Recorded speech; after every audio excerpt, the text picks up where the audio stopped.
देखो इसमें आपका पॉलिटी भी है, ज्योग्राफी भी है, आपका हिस्ट्री भी मिलेगा इसमें, आपका इकोनॉमी, इसके अलावा current affair, biology, all in one current affair sorry topic होने वाला है ये। और ज्यादा नहीं, 25 क्वेश्चन हम डेली डिस्कस करेंगे और डिटेल में डिस्कस करेंगे तो 25 क्वेश्चन भी बहुत है। आप लोग जानते ही है क्लास की खास बात ये क्या है कि हम बाकी 4 ऑप्शन को भी रिलेट करते हुए चलते हैं, ठीक है? तो इसके लिए आप लोगों को आप लोग ये पूछेंगे कि किस एग्जाम के पॉइंट ऑफ व्यू से इंपॉर्टेंट है। जितने भी आपके आगामी एग्जाम है, रेलवे, एसएससी, पुलिस, है ना, जितने भी गवर्नमेंट एग्जाम है, इन सभी में जो जीके का पोर्शन पूछा जाता है वो मैंने यहाँ कवर अप करने की कोशिश की है। आई होप आप लोगों को पसंद आएगा, क्योंकि ये जो सीरीज है आप लोगों के रिस्पॉन्स पर ही डिपेंड करती है। आप लोग सही से रिस्पॉन्स करेंगे तो ही हम इसे कंटिन्यू करेंगे, क्योंकि इसमें मेहनत बहुत ज्यादा लगती है। रिस्पॉन्स सही नहीं आएगा तो इसे हमें क्लोज करना पड़ेगा, ठीक है? तो चलो पहला क्वेश्चन हम ले लेते हैं। निम्नलिखित में से ऐसा कौन सा अनुच्छेद है जो कि राष्ट्रपति के कार्यकाल से संबंधित है? स्टार्टिंग के 4-5 क्वेश्चन मैंने पॉलिटी से उठाए हैं और राष्ट्रपति वाला टॉपिक इसलिए लिया है क्योंकि आप जानते ही हैं जुलाई में अभी राष्ट्रपति के चुनाव होने हैं, इसलिए मुझे लगा इंपॉर्टेंट है। तो निम्नलिखित में से आर्टिकल 56 हो जाएगा जो कि राष्ट्रपति के कार्यकाल से संबंधित हो जाएगा। देखो भारतीय संविधान में आर्टिकल 52 से 62, आर्टिकल 52 से 62 तक राष्ट्रपति से ही रिलेटेड है, जिसमें कि कुछ ही हम डिस्कस करेंगे। आर्टिकल 52 ये बताया गया है राष्ट्रपति के पद के बारे में, जो कि कहां से प्रेरित है? यूएसए के संविधान से प्रेरित हो जाएगा। आर्टिकल 53 इसमें पावर के बारे में बताया गया है, राष्ट्रपति की कार्यपालक शक्तियों के बारे में। काफी सारी शक्तियां हैं, इनका तो पूरा टॉपिक है शक्तियों को लेकर के। फॉर एग्जाम्पल जैसे क्षमादान की शक्ति है, आपातकालीन शक्ति, बहुत सारी शक्तियां इसमें इंक्लूडेड है। वो मैं अलग से टॉपिक कवर कराऊंगी, केवल मोटा माटी हम ऊपर का इसमें डिस्कस करते चल रहे हैं कि शक्तियों के बारे में है 53 में। फिर आर्टिकल 54 में आ जाइए। 54 भी आप इंपॉर्टेंट मार्क करना, जो हाईलाइट कर रही हूँ उसे इंपॉर्टेंट मार्क करना आप। निर्वाचक मंडल, राष्ट्रपति का जो निर्वाचक मंडल है ये कहां से प्रेरित है? तो आयरलैंड के संविधान से ये प्रेरित हो जाएगा, ठीक है? और फिर आर्टिकल 55 में निर्वाचन की प्रक्रिया के बारे में बताया गया है। कैसी प्रक्रिया?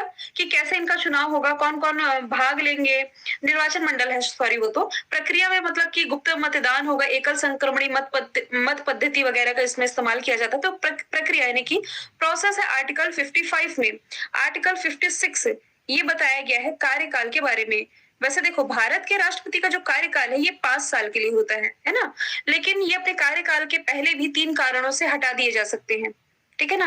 कारण फिर आगे हम डिस्कस करेंगे कि कौन कौन से कारण होते हैं, जैसे कि त्याग पत्र खुद ही दे दिए, या मृत्यु हो गई, या महाभियोग लाया गया, तो कार्यकाल से पहले भी हट जाते हैं, ठीक है? फिर आर्टिकल 57 में पुनः निर्वाचन। भारत का जो राष्ट्रपति है ये कितनी बार भी निर्वाचित हो सकता है, इसका कोई उल्लेख नहीं है संविधान में। फिर आर्टिकल 58 योग्यता तो वही है, देखिए भारत का नागरिक हो, 35 वर्ष की आयु पूर्ण कर चुका हो, किसी भी तरह के लाभ के पद पर ना हो। शर्तें हैं 59 में शर्तें, शपथ हो जाएगा आपका 60 में। शपथ कौन दिलाते हैं? सुप्रीम कोर्ट के मुख्य न्यायाधीश, वो ना हो तो कोई भी मौजूदा न्यायाधीश।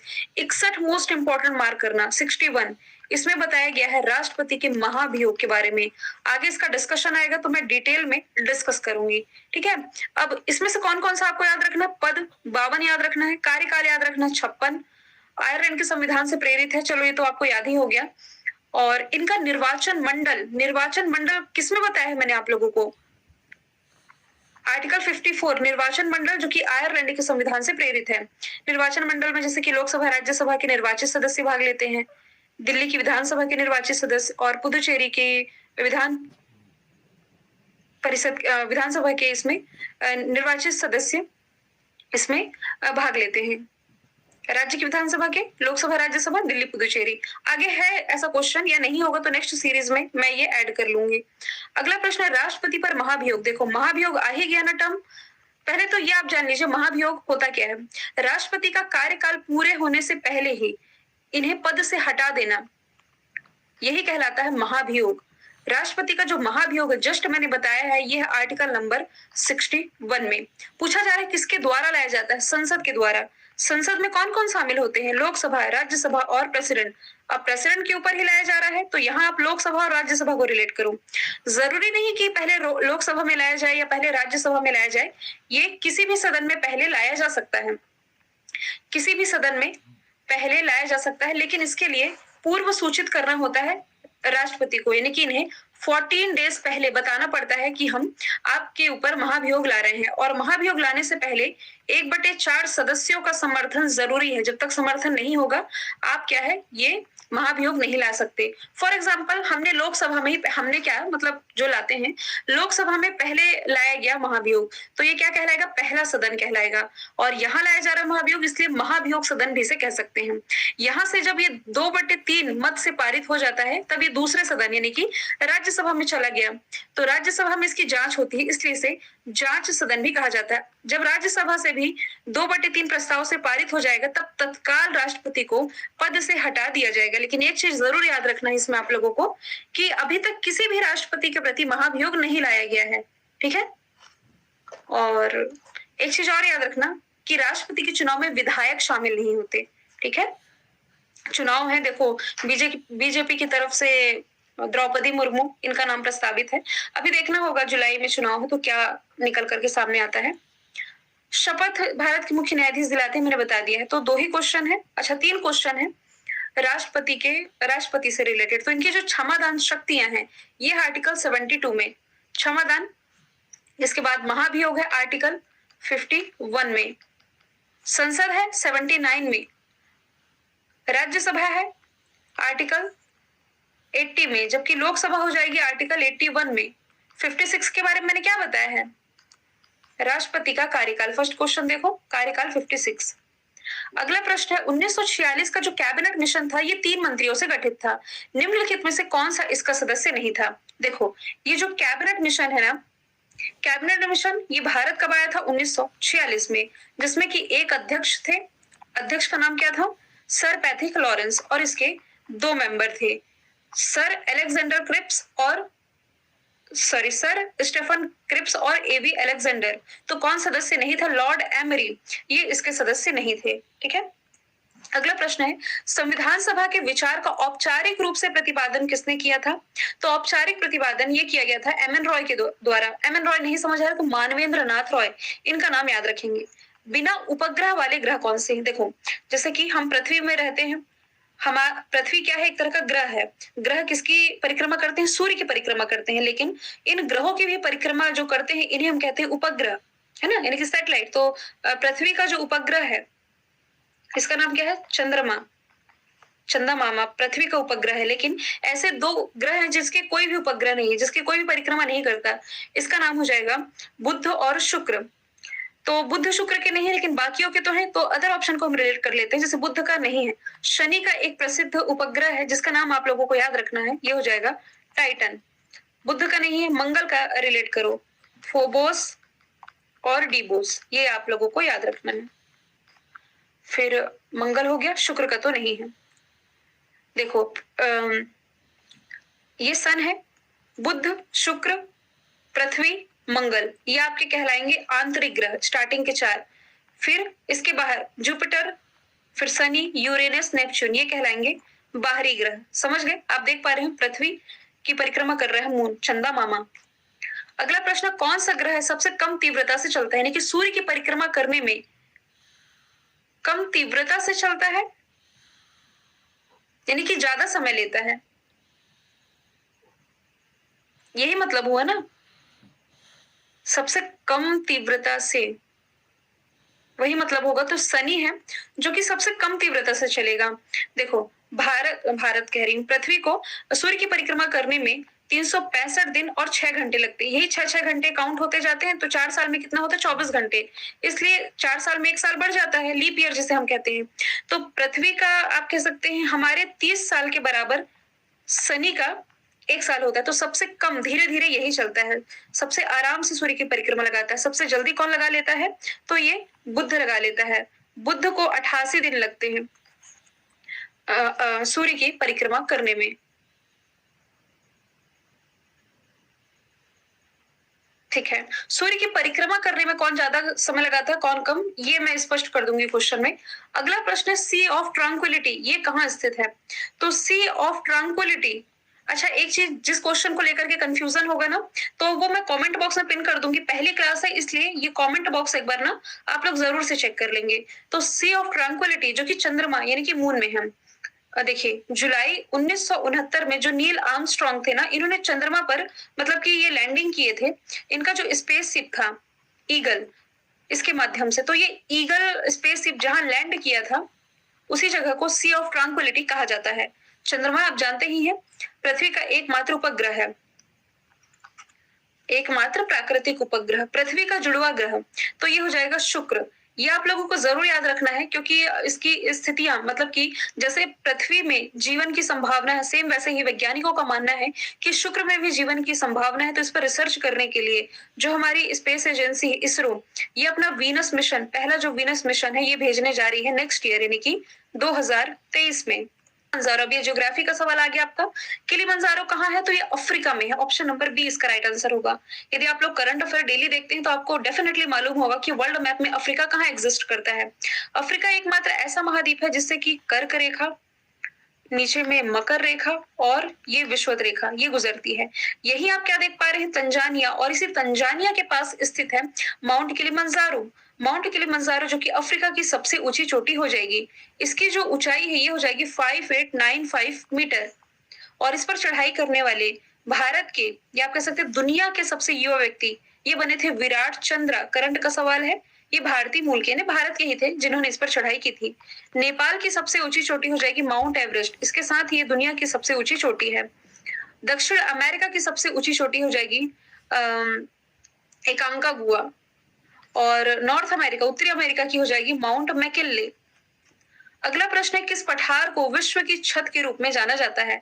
तो बिल्कुल बेसिक प्रश्न है, आप जानते ही हैं, तिब्बत का पठार जहां से एशिया की सबसे लंबी रिवर निकलती है, इसका नाम क्या है आगे डिस्कस करेंगे। तो तिब्बत का पठार, इसे ही विश्व के छत के रूप में जाना जाता है। अब दो इंपॉर्टेंट क्वेश्चन मैंने नेशनल पार्क से रिलेटेड रखे हैं। निम्नलिखित में से कौन सा नेशनल पार्क राजस्थान में नहीं है? तो मरुभूमि है, रणथंबोर है, सरिस्का, केवला देव, ये सभी यही है। बांधवगढ़ नहीं है। तो बांधवगढ़ कहाँ स्थित है? मध्य प्रदेश में। ये जो बांधवगढ़ नेशनल पार्क है ये 32 पहाड़ियों से घिरा हुआ है। हॉट एयर बलून की फैसिलिटी प्रोवाइड कराने वाला भारत का पहला नेशनल पार्क ये बांधवगढ़ नेशनल पार्क ही हो जाएगा।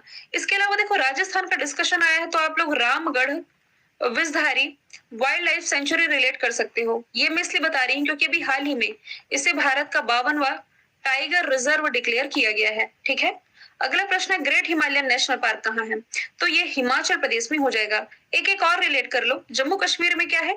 सलीम अली नेशनल पार्क, जबकि सलीम अली बर्ड सेंचुरी ये गोवा में हो जाएगी। असम में 7 नेशनल पार्क है और 7वां अभी हाल ही में डिक्लेयर किया गया है दिहंग पटकाई नेशनल पार्क। अरुणाचल प्रदेश का 2 रिलेट कर सकते हैं, तो नाम दफा मोस्ट इंपॉर्टेंट, नाम दफा के अलावा मोरिंग भी रिलेट किया जा सकता है। अगला प्रश्न रिवर से रिलेटेड है। दुनिया की सबसे लंबी नदी है जो नील नदी, सब जानते हो बेसिक है, किस सागर में जाकर के गिरती है? तो ये भूमध्य सागर में गिरती है। देखो जस्ट मैंने यहाँ तंजानिया की लोकेशन बताई थी माउंट किलिमंजारो की, यहीं ऊपर में देखोगे ना आप तो ये है लेक विक्टोरिया। इसी लेक विक्टोरिया से निकलती है व्हाइट नील, ध्यान से समझना जो मैं कह रही हूँ, व्हाइट नील जो है इसी विक्टोरिया लेक से निकलती है। विक्टोरिया लेक से निकलने के बाद यहाँ इथियोपिया का जो ताना लेक है यहाँ से ब्लू नील इसमें मिल जाती है, मतलब सॉरी मिलती यहाँ नहीं है। व्हाइट नील निकली कहाँ से? विक्टोरिया से। ब्लू नील कहाँ से निकली? इथियोपिया के ताना लेक से। ये दोनों धाराएं ना आगे जाकर के सूडान की जो राजधानी है खार्तूम, यहाँ जाकर के मिल जाती हैं। कौन मिलती है? व्हाइट नील और ब्लू नील, तब जाकर के ये दुनिया की सबसे लंबी नदी नील नदी कहलाती है। और अंत में ये मेडिटेरियन सी यानी कि भूमध्य सागर में जाकर के गिर जाती है। इसकी यदि लंबाई की मैं बात करूं तो ये हो जाएगी 6690 किलोमीटर इसकी हाइट हो जाएगी, हाइट सॉरी माफ कीजिएगा लंबाई हो जाएगी। ये जरूर याद रखेंगे आप लोग। यांगशी नदी कहाँ से निकलती है? देखो दुनिया की सबसे लंबी नदी नील नदी, एशिया की सबसे लंबी नदी यांगशी नदी, भारत की सबसे लंबी नदी गंगा नदी। तो यांगशी नदी निकलती है तिब्बत के पठार से, और तिब्बत के पठार की लोकेशन मैंने आप लोगों को दिखा दी है। इस रिवर की लंबाई हो जाएगी 5797 किलोमीटर, और ये चीन सागर में जाकर के गिर जाती है। अगला प्रश्न, ये कुछ बायोलॉजी के क्वेश्चन मैंने उठाए हैं। निम्नलिखित में से कौन बी कॉम्प्लेक्स का सदस्य नहीं है? तो जैसे कि स्पष्ट हो रहा है, एस्कॉर्बिक एसिड ये बी कॉम्प्लेक्स का नहीं है, ये विटामिन सी का ही रासायनिक नाम हो जाएगा। ठीक है, बी कॉम्प्लेक्स में कौन कौन से सदस्य होते हैं? देखो, B1 होता है, B2 होता है, B3 होता है, B3 के बाद फिर B5, B6, B7, B9 और B12, है ना। तो B1 का जो नाम है ये क्या है? थायमिन, थायमिन है। B2 का क्या हो जाएगा? Riboflavin, riboflavin. बस यहाँ चार्ट रख लेती तो ज्यादा आसानी होती समझाने में। B3 का क्या हो जाएगा? नियासिन हो जाएगा। पेंटोथेनिक ये किसका हो जाएगा? ये हो जाएगा B5 का। B6 का क्या हो जाएगा? पायरोडॉक्सिन, पायरोडॉक्सिन ये हो जाएगा B6 का। इसके अलावा यदि मैं बात करूं B7 की, तो बायोटीन ये हो जाएगा B7 का। B7 के बाद आता है B9, तो फॉलिक ये हो जाएगा B9 का। मोस्ट इंपॉर्टेंट याद रखना B12, तो इसका क्या हो जाएगा? B12 का है साइनो कोबालमिन, कोबालमिन ये इसका हो जाएगा। ठीक है, अगला प्रश्न है, कवक वे पौधे होते हैं जिसमें कमी होती है। तो किसकी कमी होती है कवकों में? याद है, बेसिक हम लोगों ने वैसे पढ़ रखा है, लेकिन आपको मालूम होना चाहिए, इनमें क्लोरोफिल की कमी होती है। जैसा कि हम जानते हैं कि पौधे जो है अपना भोजन स्वयं बनाते हैं, और इसलिए हम इन्हें क्या कहते हैं? स्वपोषी कहते हैं। जो खुद अपना भोजन बनाए स्वपोषी कहलाते हैं। तो प्रकाश संश्लेषण की सहायता से ये भोजन बनाते हैं, जिससे वे कार्बन डाइऑक्साइड और सूर्य के प्रकाश से क्या उत्पादित करते हैं? ग्लूकोज, ग्लूकोज का ये उत्पादन करते हैं। और ऑक्सीजन पौधों द्वारा जारी की जाती है, जो आगे मनुष्य और अन्य जानवर यानी कि हम भी ग्रहण ही करते हैं, जो कि पौधों द्वारा रिलीज की जाने वाली ऑक्सीजन है। लेकिन कवक में क्या होता है? क्लोरोफिल की कमी होता है, इसलिए ये प्रकाश संश्लेषण की क्रिया में संलग्न नहीं हो पाते हैं। तो इसमें किसकी कमी होती है? क्लोरोफिल की। अगला प्रश्न है, निम्नलिखित में से कौन सा एक यकृत का कार्य नहीं है? यकृत के बारे में बेसिक मैं आपको बता दूं, आप जानते ही हो, ये शरीर का सबसे बड़ा आंतरिक अंग है, और इसमें कई कार्य हैं इसके, लेकिन इसका प्रजनन का कार्य नहीं है। ये प्रोटीन संश्लेषण करता है, पित्त उत्पादन में ये मदद करता है, रसायनों को भी डिटॉक्सिफाई करता है, दवाओं को मेटाबोलाइज करता है, लेकिन प्रजनन में तो ये भाग नहीं लेता। इतना आप लोगों को मालूम होना चाहिए। शरीर का तापमान ये कहाँ नियंत्रित होता है? तो ये नियंत्रित होता है हाइपोथैलेमस में। ठीक है, हाइपोथैलेमस में नियंत्रित ये होता है। ये मस्तिष्क का ही एक हिस्सा है। और फिर पीयूष ग्रंथि, पीयूष के बारे में तो यहां से नहीं डिस्कस कर रहा है। चलिए इतना ही। हाइपोथैलेमस से इसका जो तापमान है ये नियंत्रित होता है। हमारे शरीर का ही जो आंतरिक तापमान है ना, तो ये मस्तिष्क का हिस्सा है, जिसे हम हाइपोथैलेमस कहते हैं। इसी के द्वारा ये कंट्रोल किया जाता है। कौन सा एंजाइम है जो कि लार में पाया जाता है? तो बस एक लाइन में याद रखो, टायलिन नामक एंजाइम जो कि लार में मौजूद होता है। ये बायोलॉजी के प्रश्न आपके होते हैं। अच्छा, कहीं पिट्यूटरी ग्लैंड का डिस्कशन है ना, ये देखो, ये मैं मिस कर गई थी। ये जो पिट्यूटरी ग्लैंड है, इसे आप मास्टर ग्रंथि के नाम से जानते हैं। मास्टर पीयूष ग्रंथि भी आप इसे कह सकते हैं। 0.6 ग्राम इसका वजन होता है। लीवर के बारे में मैं एक चीज बताना भूल गई। लीवर जो है सबसे बड़ा आंतरिक अंग तो है, 1.5 किलोग्राम इसका वजन होता है, और 15 से 22 सेंटीमीटर ये लंबा होता है। मानव शरीर में देख सकते हैं आप, कहाँ है लीवर की लोकेशन? ये ग्रास नली, ग्रास नली के बाद लीवर है, लीवर के बाद आपका स्टोमाच पेट है, फिर पैंक्रियाज है, फिर आपका बड़ी आंत, ये जो है ये बड़ी आंत है, और अंदर में आपका ये छोटी आंत हो जाएगा। ठीक है, अब लास्ट के 4 क्वेश्चन 22, 23, 24, 25 से मैंने करंट अफेयर के रखे हैं, जो कि अभी हाल ही में चर्चा में थे। तो अवार्ड से रिलेटेड है कि अंतरराष्ट्रीय बुकर पुरस्कार किसने जीता है? तो अभी हाल ही में अंतरराष्ट्रीय बुकर पुरस्कार किसने जीत लिया है? टॉम ऑफ सेंडे ने। किसकी रचना है? गीतांजलि श्री की, है ना। और वैसे गीतांजलि रचना है रविन्द्रनाथ टैगोर की, जिन्हें लिटरेचर के क्षेत्र में पहली बार नोबेल प्राइज प्राप्त हुआ था। गॉड ऑफ स्मॉल थिंग्स ये है अरुंधति रॉय की रचना। इन्हें बुकर पुरस्कार मिल चुका है। और फिर लाल सलाम ये स्मृति ईरानी का पहला उपन्यास है। अगला प्रश्न है स्पोर्ट्स से रिलेटेड आईपीएल 2022 का खिताब किसने जीता? तो इस बार आईपीएल में 2 नई टीमें शामिल हुई थी, लखनऊ सुपर जायंट्स और गुजरात टाइटंस। गुजरात ने ये खिताब अपने नाम कर लिया है राजस्थान रॉयल्स को हरा करके। इसका जो फिनाले है ये खेला गया था नरेंद्र मोदी स्टेडियम में। नरेंद्र मोदी स्टेडियम जो कि दुनिया का सबसे बड़ा स्टेडियम है। कहाँ है ये तो आप लोगों को मालूम है, तो ये गुजरात में स्थित है ना? और गुजरात में स्थित है, इसकी बैठक क्षमता 1,10,000 लोगों की है। जब डोनाल्ड ट्रंप भारत के दौरे पर आए थे तब इसी नरेंद्र मोदी स्टेडियम में नमस्ते ट्रंप कार्यक्रम का जो आयोजन है ये किया गया था। आईपीएल के बारे में यदि हम बात करें तो इंडियन प्रीमियर लीग इसका पूरा नाम है। T20 फॉर्मेट में मैच खेला जाता है, बीसीसीआई के द्वारा ये आयोजित किया जाता है। अभी याद रखना कि अभी जो आईपीएल संपन्न हुआ ना, इसकी टाइटल स्पॉन्सर कंपनी जो थी ये टाटा थी। विजेता गुजरात टाइटंस, उप विजेता राजस्थान रॉयल्स। इसमें ऑरेंज कैप किसे मिलता है आपको मालूम है ना? जो सबसे ज्यादा रन बनाते हैं। तो 863 रन बनाए किसने? जॉस बटलर ने। ये रहे ऑरेंज कैप के विजेता। फिर पर्पल कैप जो सबसे ज्यादा विकेट लेते हैं, तो पर्पल कैप यानी कि टोटल 27 विकेट लेकर के जो यजुवेंद्र चहल है इन्होंने पर्पल कैप अपने नाम किया है।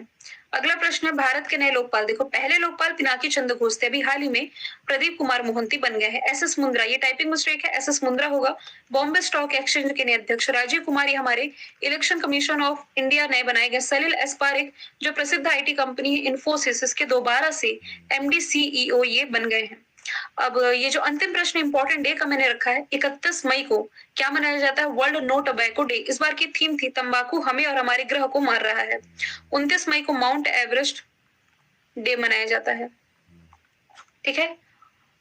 और इसके अलावा देखो तंबाकू के रोकथाम के लिए जिस राज्य ने बेहतरीन प्रदर्शन किया है वो कौन सा? झारखंड, जिसे वर्ल्ड हेल्थ ऑर्गेनाइजेशन के द्वारा सम्मानित भी किया गया है। तो एडिशनल जानकारी जो कि आप रिलेट कर सकते हो। मैंने कोशिश की है कि जीके का सीरीज है तो जीके की तरह ही हर टॉपिक को इसमें मिक्स करें हम। हालांकि इसमें हिस्ट्री और इकोनॉमी आज के छूट गया है।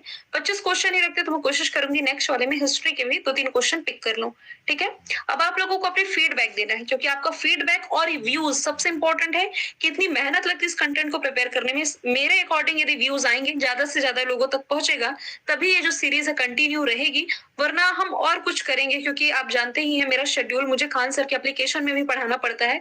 वो तो आप लोगों की डिमांड पर मैंने समय निकाला कि भाई स्टूडेंट इतना रिक्वेस्ट कर रहे हैं, तो कैसे भी मैंने अपना शेड्यूल मैनेज किया है, लेकिन कोशिश की है कि आप लोगों तक बेहतरीन कंटेंट पहुंच सके। तो ऑल डिपेंड्स ऑन यू। आप जैसा कहें, जैसा रिस्पॉन्स दें, आप लोगों के ऊपर आगे डिपेंड करता है। ठीक है, फिर मिलेंगे नेक्स्ट वीडियो के साथ। नहीं मिलेंगे कह सकती हूँ, क्योंकि अकॉर्डिंग टू योर रिस्पॉन्स, जैसा आप लोग रिस्पॉन्स देंगे उस हिसाब से फिर नेक्स्ट वीडियो के साथ मिलेंगे। Thank you so much.